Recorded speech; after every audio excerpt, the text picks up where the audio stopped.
welcome to episode 24 of our podcast. I'm Alex, one half of the Sober Experiment. And I'm Lisa, the other half. Oh, this is our penultimate episode, Lisa.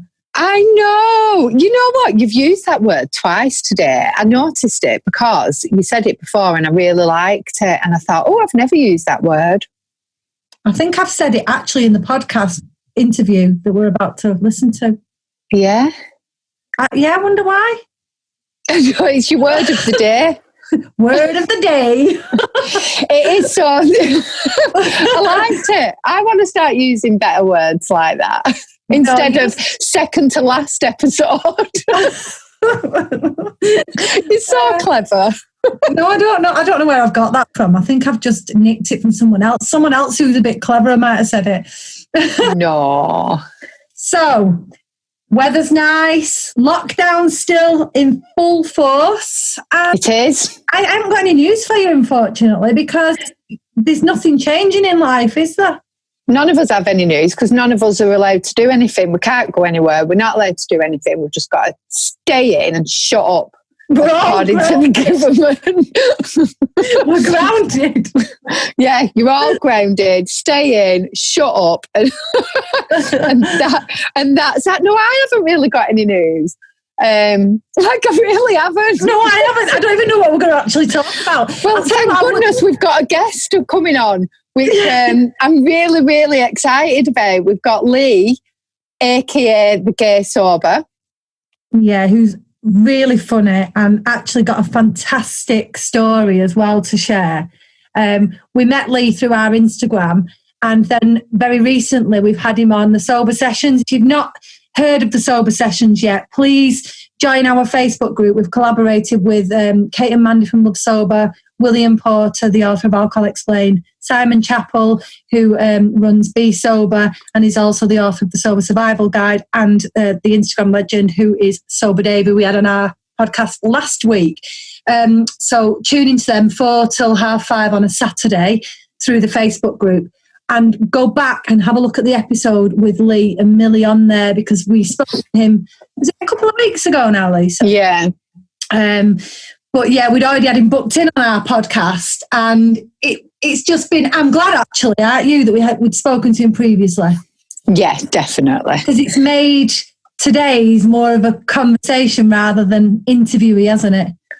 Definitely. I think I said this on Dave's podcast last week, but I just feel so privileged that we've met so many people through doing this podcast, and we've had so many guests on that we can now call our friends and we really relate to. And I think a big fear for me in particular when I stopped drinking was that I was not going to meet people anymore. And not just that I weren't going to meet people anymore, but that I wouldn't meet people that I would get along with or be able to strike conversation with, because I used alcohol as a social lubricant to help me start a conversation. So the fact that we can now talk to people sober and get on with them so well is just amazing. And I'm really excited to have Lee on. Yeah, here he is. Hi, Lee. Hi both. How are you doing? Yeah, we're good, aren't we, Lise? Yeah, really good, thanks. I'm so excited to have you on our podcast, Lee, because after we spoke to you on Saturday on the lives with the Sober Sessions, I had loads of inboxes just telling me how amazing you were. People loved you. You made the day. One girl even said you made a life. That's true. So she's going to really love this episode. So thank you.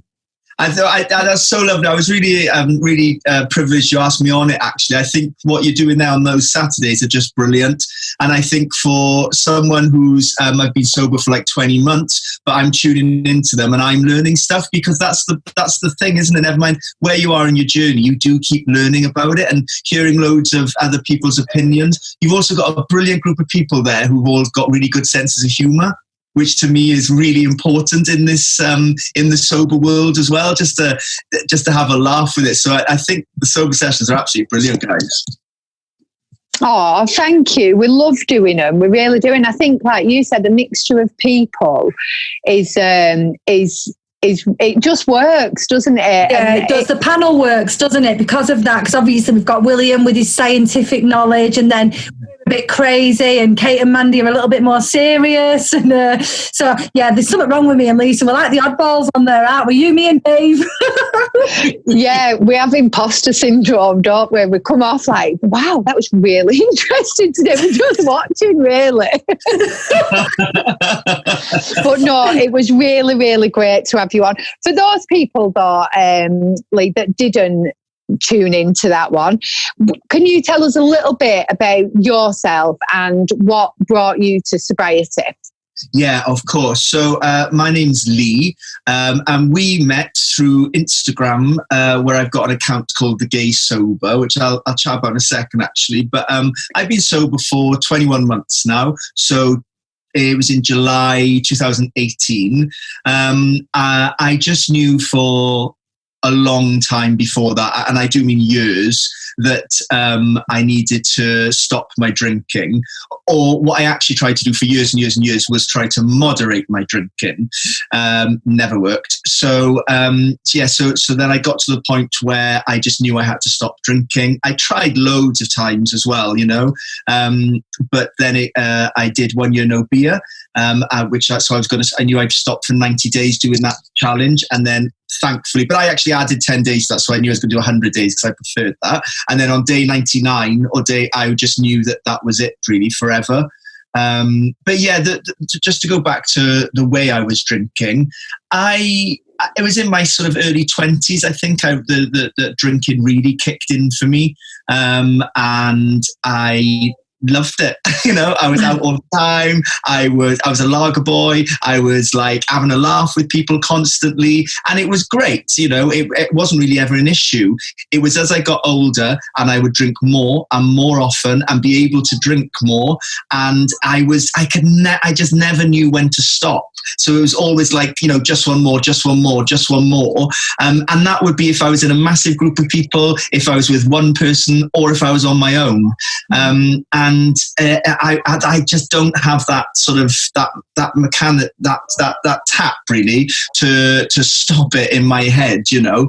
So but I really had tried to stop for a long time. But what I would do, more than know I was going to stop forever, I would do these, like, have 5 days off, 3 weeks off, a month off.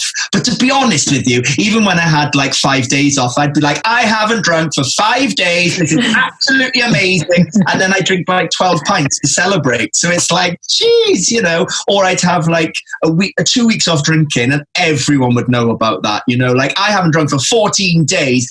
And obviously as well, without realizing, people would be like, that's amazing. Are you going to get really drunk tonight?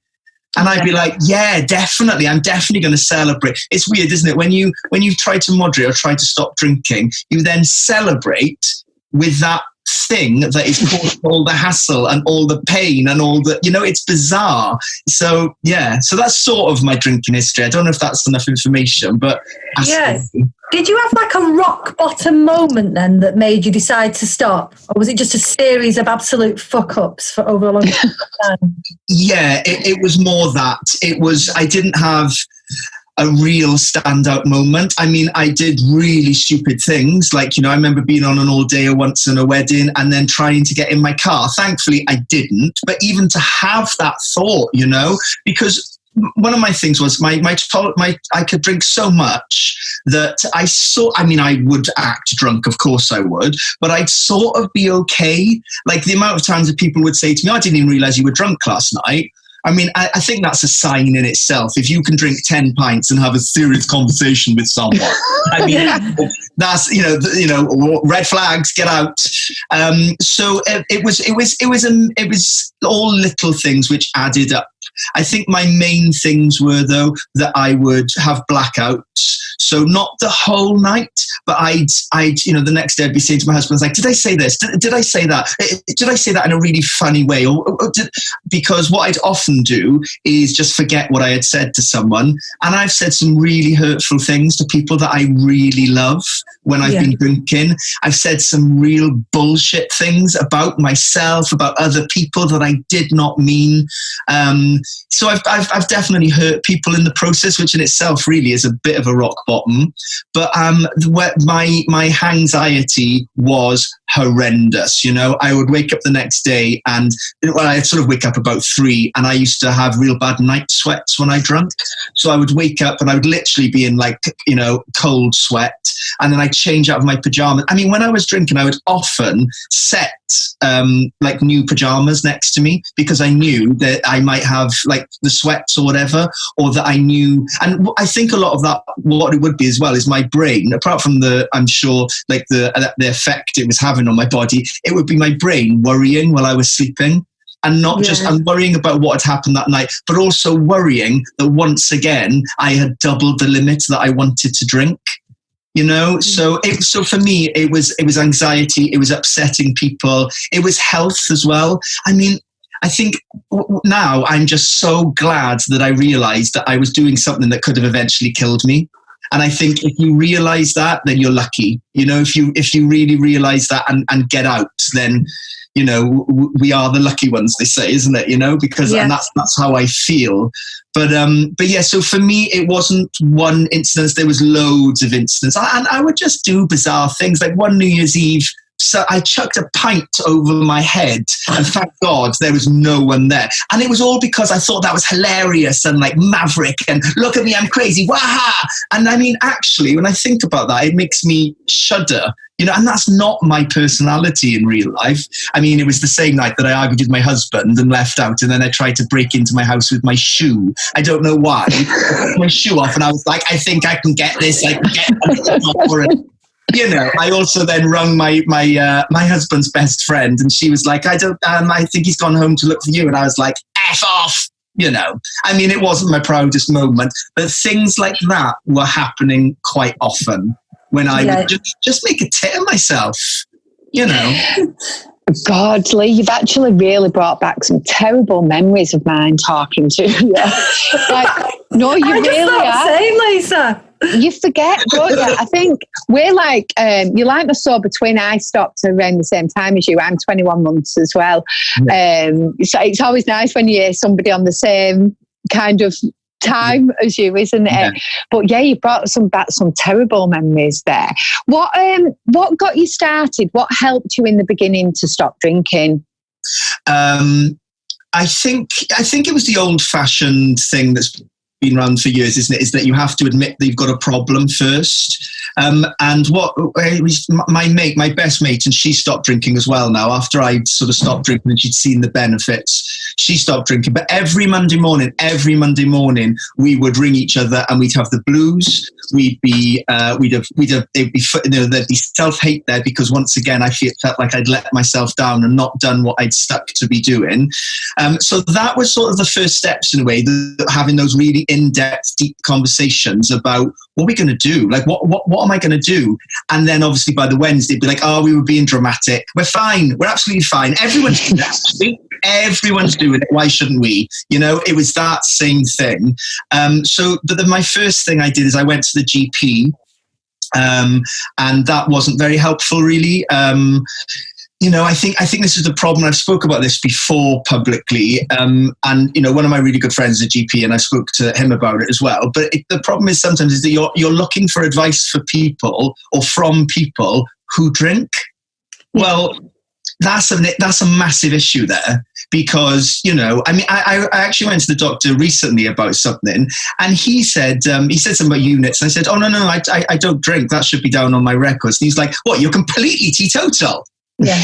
And I mean, I had a real fire in my belly, you know, because I was like, wow, you've just actually sort of tried to shame me. It was really weird. And it felt like it didn't come from admiration. It came from like, oh, right. What do you do on weekends then?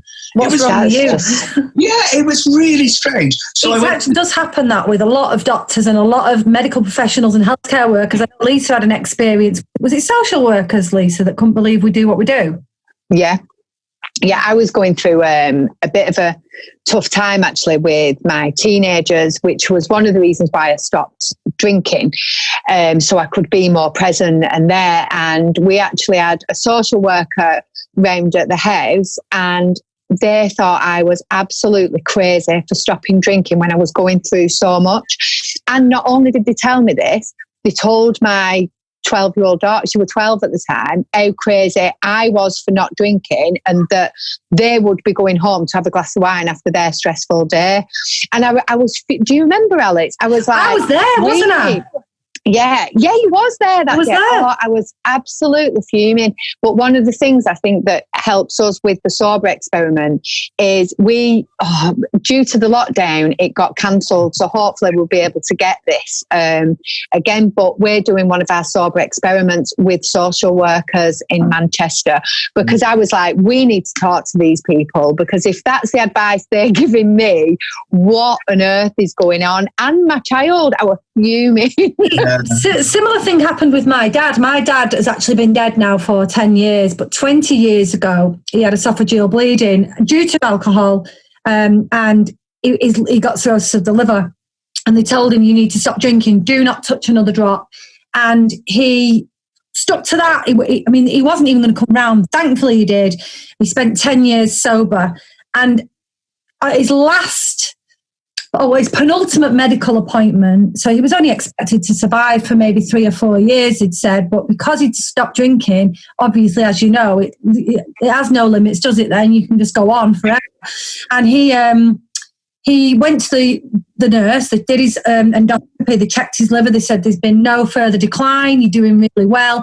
In fact, you'll be all right to have the odd one now. He was dead 3 months later. Oh. You know, it's just, and they're just not educated. No, I know. They are educated, but they're not educated in this field. There's no such thing as a normal drinker, and that's what we say. Yeah, absolutely. Spectrum. And it's that thing as well, and I understand where they're coming from, but, you know, it's the advice that I had at the start as well was, why don't you moderate? And it was like, well, good bloody question. Why don't I moderate? Do you know what I mean? Christ, Thanks for that. Let's try and answer that, you know? Why don't I moderate? I don't know. If I moderate, I wouldn't be here.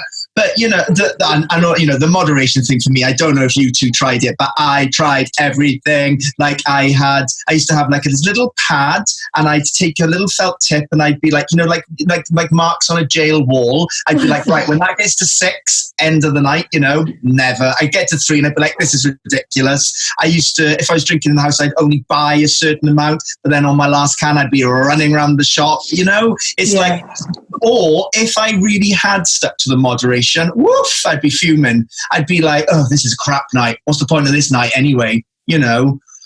Or again, I'd moderate and then the next night have double. Yeah. And something I've realized since I've got sober as well is my version of moderation was not moderating. You know, so like even when I say I had some that I moderated, that's probably 6 pints, which is, you know, what some people would have on a wedding. You know, so yeah, I think it's different levels of moderation as well. Yeah, they definitely are. And it's so subjective, the whole thing anyway. I mean, you know, I could say I'm moderating. If I've been drinking 10 bottles of wine in a week, then moderating surely is 5. So, you know, it always gets me and Lisa when we do our presentations and we look at the different countries, and there's different legal limits to drive, there's different legal limits to be advised. So, you know, we're 14 units. I think we're still one of the highest in the world with what we say is the recommended weekly intake. But there's clearly no science about this, because otherwise the whole world would agree. And they don't. So there's no kind of clear science behind what is and isn't safe, or what is and isn't recommended to drive with. And quite honestly, I don't think anyone actually really has sat down and looked at these figures, because what they're saying is it's okay to have 14 units of alcohol a week. Really? They banned it as an anaesthetic in the 70s because it was too toxic. So what's that about? Yeah, it puzzles me. No, it's weird, isn't it? Because I never took interest in units. I never knew them. Never interested me. I just drank. I did. And if somebody had said to me, like, how many units? I'm like, well, I don't know.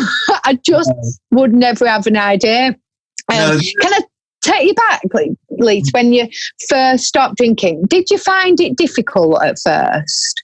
Yeah, I mean, well, actually, no, because what happened was, so I tried a few different things, and then I found One Year No Beer. So I found the book, and then I realized they did a course. So actually, I was pretty excited about it because what they do really cleverly, I think, is they make you treat it like any other challenge, like a 10K or, all those other challenges that are out there. So you actually get I was quite hyped up about it. I'd also had my 40th. I'd been on a holiday to Greece. It was literally the last night in Greece was my last night of drinking, I'd planned it all. So I didn't actually find it that tricky because I was having daily guidance as well. Also, something that happened by complete accident, but I think it was it was really helpful for me, was my very first day of not drinking. I also went on a residential course for 2 weeks where I couldn't drink. So I was, which was basically for young actors. So I was in a different environment. I was staying in like a dorm. I was working 12 hours a day with these young actors. So I think as well, when I've read books since, they do say sometimes about changing your routine. For those 2 weeks, my routine was completely changed. So I not only stopped drinking and stopped smoking at the same time, I also had this new routine, which was really intense. So actually, I sort of didn't have time to think about it really, But I also didn't, what I didn't do was I didn't keep thinking where I would be in 90 days. I just kept doing the one day at a time. And I'm not very good at that. I'm not very good at that at all. I spend a lot of the time thinking about the future. So it was, so I didn't really struggle with it. What I did struggle with was getting used to going out, and the social, and it took a long time. And we spoke about this on the sober sessions. It took a long time for me really to stop pushing myself to doing stuff I didn't want to do. And, I did that for quite a while because to me, the word social and social life meant drinking in a pub. So therefore, I was like, I've got no social life. No. I've got a brilliant social life. It's just different. And social life isn't sitting in a pub, in a dark pub for 10 hours, speaking absolute nonsense and spending, £7,000. So so that was the thing I did struggle with. I haven't really ever had that missing of alcohol, but what I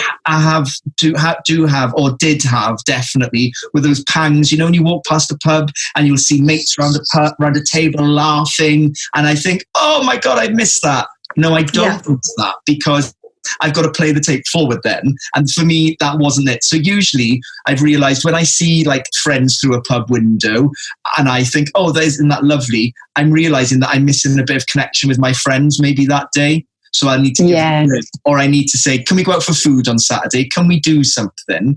And so I started to, whenever I do have a pang, it's never about the actual taste of alcohol or the feeling of being drunk, really. It's usually something that I associated with alcohol. So I've then got to work out what it is that I'm missing that day. And that really helps me. So what does your social life, I was just going to say, what does your social life look like now then? What kind of things do you do, if you don't mind me asking? No, not at all. It's much smaller. I used to be someone I'm still in contact with lots of people, but I used to love organizing parties and going out as a big group, and I'd have different groups of friends that I'd go out with. That has really stopped because I realized that was often about just me being able to get absolutely hammered, really. It wasn't about the connection because it would mainly be bants all bloody night. So you wouldn't actually catch up with the people anyway. So my world has gone smaller since I've got sober. Weirdly, in another way, it's got bigger because I meet people like you all the time, and I'm on Instagram, and I'm in contact with people like all over the world. So, but actually my social life has definitely gone smaller, and I go out for food. I mean, I love food. I go out for food. I go out for walks. I go to the theatre a lot. I go to the cinema. I just do everything that isn't going to the pub. I do go to the pub, but I'm really honest that I don't like doing that anymore. And I used to hide that. I used to feel really proud when people would say to me, "Oh my God, you were up till 1 and you didn't drink." And I'd be like, "Yeah." And I was actually, but I thought it was shit. What did I do that for? And at 11 o'clock, I was thinking, I went to bed. Why? But I was pushing. It was like an endurance test almost. I would like stay up. I don't know. It's as if to prove a point. Like, I'm still crazy. I still got it. And it's like, I don't know if I want to have it anymore. You know what I mean?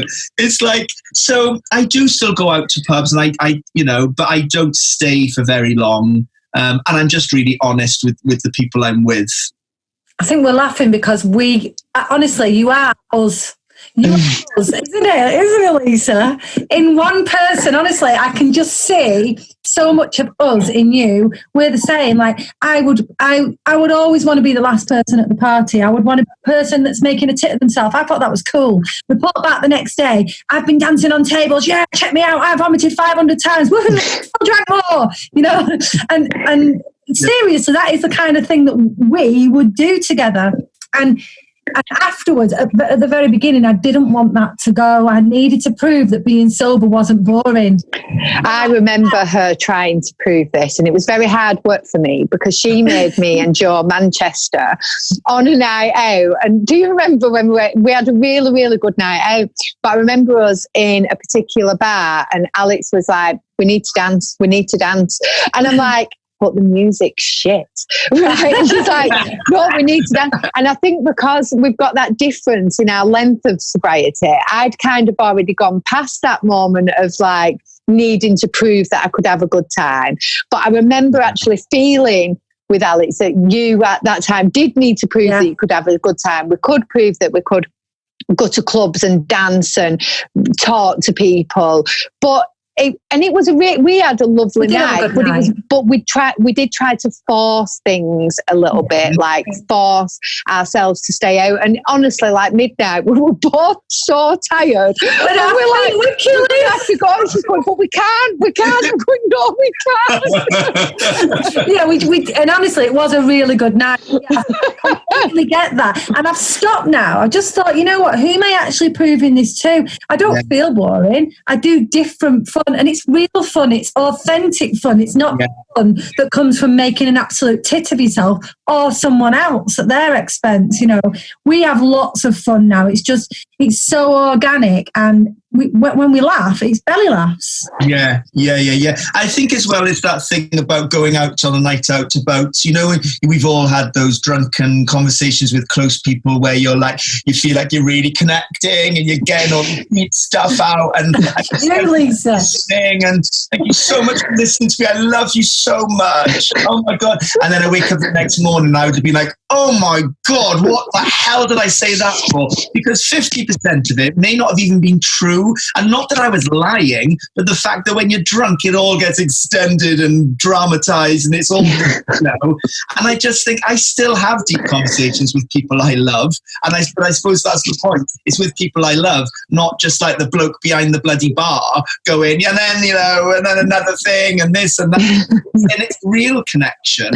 And I'm still really open. I mean, we like you two, you're doing podcasts, you're speaking openly about stuff, but it's all done sober, And, and obviously on nights out and with friends, I still do things wrong, and I still definitely say stuff wrong, and I still have probably said something that I shouldn't to someone in the last 20 months, absolutely 100%, but I can own it, and thank shit I can remember it. So do you know what I mean? I had a really bad point where I was drinking a lot, where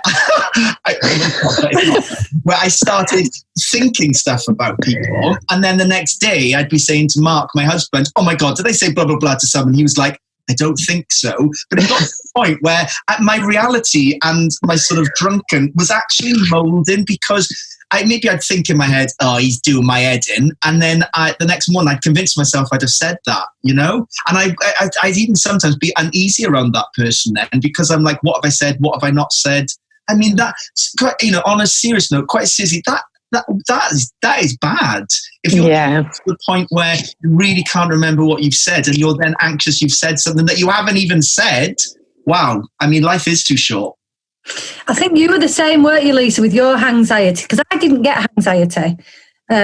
Basically because I got that blackout drunk, I couldn't, so similar to you in some ways, I couldn't remember when it got to the point that I'd said bad things. And when I did learn them, time had gone by. So that's the reason I was saved by the fact that I was such a pisshead that I couldn't remember what I'd done anyway.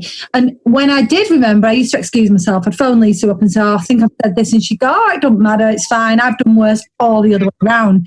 But you had terrible anxiety, didn't you? Yeah, and you've just really taught me something there, because I think I used to do that. Because I would say to people, did I say this or did I do that? And they'd be like, no, you were fine. But inside that, and like I said before, you've brought back so many not great memories. Thanks for this. But yeah, honestly, listening to you talking then, even talking to people and saying like, how much you love them and how much you're in that moment. I can see, I've got such a good imagination. I can see myself back in them kitchens of like having deep conversation and listening to music. And I used to pretend I liked music, right? And I didn't even like it. But I would wake up with that dread and that anxiety, and I can feel it inside me now just listening to you. I am so grateful for sobriety, because I never even though this sounds ridiculous, I never realised that it was drink that was causing them feelings. I never connected the two. I just thought it was me. It was my stupidity. It was me being over the top, me doing this, And I used to wake up and I would hate me. I didn't like myself. And I never realised that it was alcohol. And actually, I'm not a bad person. And I don't want to say stupid shit and listen to music and pretend that I like it. Why did I do that? I was such a sheep. I was. Look, honestly, I never even realised till I stopped drinking what a sheep I was. Like, I've been one since at school, and I always thought I was a leader, and I clearly wasn't, because I just used to be like, I remember trying to listen to like dance music because my friend listened to it and she really loved it and she looked happy. So I was like, right, I'm going to try and listen to this. And I just never liked it. I tried listening to like Nirvana and stuff at one time. I never liked that either. But all these things were me trying to fit in. And you never liked rosé wine. No, I didn't. And you bloody forced yourself to drink that as well. That's true. But you've made, honestly, just talking to you now, because I went off on it a little bit then, but you've really made me, it's like not physically looking in a mirror, but it is. Well, similar beards. Yeah, that's what it is. My moustache. But no, you do. Yeah, it's very interesting. I think you picked up on something really important there, though. That's something which I really struggled with. That it wasn't for me. It wasn't just about stopping drinking. It was about stopping being that person, because I didn't like that person. Therefore, I didn't feel like I liked myself. That's not true. I realized I didn't like myself drinking. That's really different. So it's almost like, like what you meant to say to children. It was my behavior I didn't like rather than me, but that behavior, my God, took up so much of my life that it did become me, I felt, because when I wasn't drinking, I was thinking about how I'm going to stop drinking, how I'm going to get healthy, how I'm going to get better. And then, as those thoughts would disappear, I then start thinking about when I'm going to drink next, and how much I'm going to drink, and how can I get it from the shop, and how can I make sure I've got enough there. So, it was on a much deeper level. It was much more about just stopping drinking. It was about becoming me again, which I think as soon as you get sober, you get to know yourself, and it all sounds very woo-woo, doesn't it? And very sort of out there, but it's actually not, because you just about yourself, which is really exciting, and you're starting to put the jigsaw together. There's nowhere near finished yet. I'm just putting little pieces here and there and going, I did that because of that and that because of that. And that's why it's so frustrating with alcohol, because my God, it just numbs so much in your life, and I thought it was sort of what made me exciting and more creative and a bigger person. Actually, it was diminishing all that, and it was ruining all that and getting in the way way of all that, and you just can't fathom it until you stop drinking, can you? You know, and that's what's so exciting and so brilliant about stopping drinking is this, like this. It's not like you become a new person, but there's new things that come out of you, and that is just, I can't even believe that, really. I think that comes across as well, and it's so lovely to see, because like Alex just said, then we feel exactly the same, and I think that's a big reason why we started with the sober experiment, because it's just so amazing, and you do want to share it. You do want to tell people how amazing it is. So people that come to us have that kind of interest anyway. So to be able to share this and share stories like yours, it's just so inspiring. And I know people listening will relate so much to what you've said. And if they haven't already stopped drinking, I know after listening to something like this, I'd be like, I want some of that. Yeah, definitely.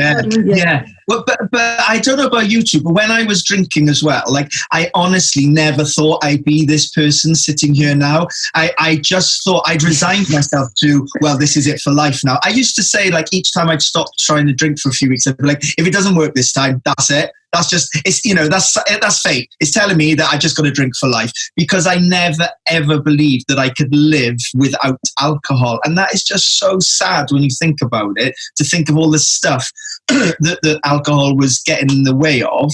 But I honestly never thought I'd be that person who could actually stop forever and be happy about it. I thought I always used to, like, imagine I want to go to the doctors and they're like, if you have one more sip, you will drop dead in 3 seconds. Like, I wanted to have that, so then I go like, right, I'm never going to drink again. But I thought even if that had happened, that I would be unhappy for the rest of my life. So what do you think the difference was then this time? Oh God, I think it was the length of time I did it for. So I did it for 100 days, so I could really see the benefits. When I'd done it before, I'd done it for 2, 3, maybe 6 weeks, maybe, I think. So it was a shorter amount of time. Also, having daily teachings and daily ideas from the One You Know Bio was fantastic, setting goals for myself. And also, when I was in that 100 days, I started reading Quit Lit. And 100%. Even though I'd read one when I was drinking, you know, I'd read a couple actually, but I really started to read them, and it just all started to click into place. And for me as well, me and my husband had planned to go to France, and I knew I'd be there when the 100 days was up. And we were sitting in a bar, and I said to Mark, and I was nervous about saying this, I was like, Mark, I don't think I'm going to drink when the 100 days are up, which is like the next day. And he was like, I think that's brilliant. I think that's exactly what you should do. Like, thank God. I honestly, if he'd said, oh, come on, we're on holiday, let's have a drink, I'd still be drinking now, I think, you know. Oh, that's given me goosebumps. And to get support from people you love. I mean, I'm in the same boat as you. I don't know whether your husband kind of did it with you or not, but certainly sounds like he's been very supportive. My husband, and I talk about this all the time, and I say it quite jokingly, but it's true. If he hadn't have done this, I don't know if we'd have managed to stay together, or I wouldn't have stayed sober. But he said, I'll do a year with you to get you going. So, and he didn't need to do. And I know that I say that when I believe everybody needs to do, but he genuinely didn't need to. He is still somebody who could have one beer and not bother for another year. He genuinely is that person. He can also put a lot away, but I was very lucky to have that support. I just want to touch back a little bit on what you just said a second ago about, you know, you kind of almost wanting that rock bottom. It takes it out of your hands a little bit, doesn't it? If somebody had said, if you're going to drink again, you'll die, you need to stop. It's sad, isn't it? And I guess this is more of a comment than a question, but it's sad, isn't it, that we believe as a society we have to hit rock bottom to want to be sober. It's just a sad concept. Yeah, absolutely. And we all know, don't we, that alcohol isn't good for you, but I think it just needs to almost get to that point. I mean, some people, and as we know as well, do get to that point and can't stop drinking, you know, which is even sadder, isn't it? But I agree with you. It's ridiculous that this drug, which is, you know, socially expected accepted that you do, that you're right, that it has to get to a point where it's rock bottom and that's the only reason you stop. And that's why there's so much shame about the word sober and the word alcoholic and the word stopping. Not the word stopping, sorry, but about drinking. And it's almost, you have to like come out and say, I don't drink anymore. That's all meshed up with all those thoughts and beliefs that are out there. And that I was one of those people. Definitely. If someone had said to me, you don't drink, I'd have been like, what do you do then? Like, what the hell do you do? Because I did one of them. Which is why it's so good, I think, sometimes for people who stop drinking to be able to talk about it, because they're like, I've been there. I promise you, I've been there. I get exactly what you mean. Definitely. I think you are definitely somebody, if I'd have stood next to in a bar, we'd have been talking till like the early hours of the morning. I'd have been in your kitchen, Lee. You'd have been in your kitchen. I used to do things like, if I met somebody, and the conversations of like, we're definitely going to keep in touch and become friends, and I can't believe we've never met before, and you're like my soulmate that I've just met at 3 a.m. in a toilet in a club. And I used to write things on my phone like, make sure you ring that person or text just to say hi, to kind of, because I wanted to prove that I meant what I'd said the night before. And then I'd wake up and be like, oh no, I can't do that. Yeah. I used to write notes to myself on my phone a lot, so I'd have a thought about something I was going to say to someone, and usually it would be a bit aggy, if I'm honest. And then I'd write to my phone, this is what you need to say to that person, because it's not fair that you're treated this way. And then to make it more like, oh God, I don't really think like that. That's absolute nonsense. I used to record myself sometimes as well, like having the conversation. I mean, what the hell? Like, a little video camera of that, me like going, and another thing, you can listen to this now. Like, let it go. I just used to text myself to say, in the morning, you're going to worry about that you've said. Don't worry, it was fine. Like, again, like... That's what I used to do. Yeah, and I used to do exactly the same thing. I'd have messages on my phone saying, do not regret this, you had a good time. I'd be telling myself to try and make myself feel better the next day. I've never met anyone that did that. I've never met anyone that's done the writing notes themselves. I did the same thing. I used to write notes about if me and my husband had an argument, usually because I was drunk and I'd started it, but then I would twist it in my pissed head that it was him. And I'd be writing down everything he'd said. So in the morning I could arm myself with all these nasties that he'd said. Yes. I do that because I'm like, I know in the morning I won't remember the argument. I'm going to write it down because I was in the right. We're what's wrong with us? Oh my God, I'm so glad I'm not there anymore. That's another side of it as well. It's like, of course I still have disagreements with people, and I still, will have ag or whatever, but it's dealt with in the right way. And usually actually it's let go. It's like, oh, whatever. And, that is one of my regrets, is that sometimes I have had arguments with my husband and I've said stuff that I'm like, that's not okay. And and I've always been really good at apologizing, but like, even when you apologize, it doesn't take it away, and and that's just, again, it's just not acceptable, really. So but I'm going back to the partner as well. My husband does drink, but he drinks about a third of what he used to drink, because I was the world's like, another one? Should we have another one? Shall we have another Feeder. one? I used to smoke as well, and it's that thing. But I weirdly used to smoke 2 or 3 cigarettes at a time. So, I mean, at the same time, but like I'd have one, put it out, have another one, put it out. Oh yeah, I imagined you then with them all. Consecutively, I could smoke like 3 cigarettes and then go back in, and everyone would be like, "Where have you been?" I'm like, having a cigarette. I'd be like, yeah, but like, how long is this cigarette? Do you know? It was weird. It was part of my like, I don't know, I used to, do things very much sort of methodically, like it was all about numbers and 6 cans and then 8 cans or 10 cans. And bizarre. Some people, have the volume on even numbers, whereas I would have to drink that even number pints, Yeah. My kids all have that volume thing. Lee, can you tell us about your Instagram? Go on. So I was July to the January, I was quite lonely in my sobriety. So even though I knew it was happening, I actually got right on that pink cloud and I was like, woohoo, this is amazing. I did feel lonely at times because there was no one around me at that time not drinking, which also does feed into why I was still going to pubs and stuff. But that's But I went to the Mindful Drinking Festival. It's run by Club Soda, who I know you know. And there was a panel of people there, and they were just saying about sharing your story, keep sharing your story.